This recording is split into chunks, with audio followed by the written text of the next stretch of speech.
lot of top 5 lists for this month and probably even next month as well. And today we're going to be looking at the top 5 best early game towers for TDS. Any towers that are cheaper than $1,000 to place on the early game as fast as possible. Number 5. Great on the front lines and great for defense. Into number 5 spot we have is the G Soldier, or Golden Soldier, I guess, for those people who want to know what G means. The Golden Soldier, for a long while before his initial buff, was quite honestly one of the best early game towers to place down. Slightly better than the G Scout, and quite honestly, the G Scout kind of is a bit nerfed nowadays. G Soldier has always been the top dog for a long while, but then the G Soldier got a big buff. And when I mean big, I mean pretty big buff. Essentially, they just increase his rate of fire. Mason, And goddamn, you can check the blanket. his rate of fire when you hear that. Because this man at freaking altitude just lasers enemies down with, and even with the tremendous ability, feels I like do he's want to just shooting a stress my fully nerves. automatic weapon, and it just Yeah, feels really handy to actually use. Pretty good damage and a pretty big range, and of course very cheap to place down. Quite honestly, when I first unlocked them, I'd say probably at this point like 2 years ago, I was a little disappointed, but I eventually got around to him for him being the best early tower in my loadouts. But then someone else kind of stole his spot.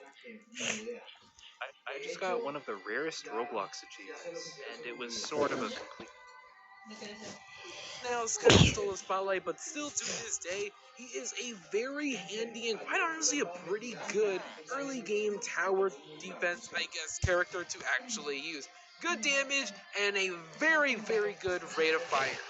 Number 10. Boxing their way into the number 4 spot is the Brawler. The Brawler is known for quite honestly being pretty much the best melee tower in this game, and it's no surprise on why many people and like myself actually think that way, because I mean, like, looking at this man's stats and of course how much money he costs to actually place down, it's pretty obvious on why this guy is just insanely good for being an early tower. However, he does have some fair share of issues. One of them, or at least one of which, is essentially a pretty small attack radius, just like any melee towers, but with his small space capacity radius that where you get to place him down, kind of redeeming that for a little bit since you're able to place down more of these guys. Brawlers are able to do a lot of damage per hit attack, and eventually upgrading them to level 3 allows them to push back an enemy with every 3 swings, and of course temporarily stunning them. And of course, when this temporarily stunning animation or action actually happens, you actually do a critical amount of damage. This guy is essentially the Warden and Slasher just mixed together essentially, but he also has an actual ability button. The Brawler is able to jump around the map pretty much anywhere you want him to. Crashing down at the map where you selected him to actually be moved to, he will do a pretty much ground.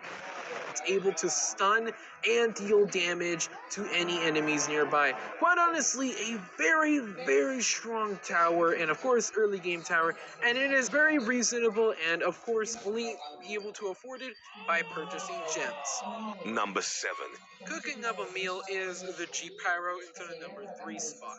The G Pyro, or at least just Pyromancer for those who don't know, I guess, is pretty much, of course, as you can name, just a guy with a flamethrower. And quite honestly, having to deal a pretty good amount of damage, and of course the afterburn damage over time. But we're not talking about the regular Pyromancer, we're talking about the Golden Pyromancer, who's 100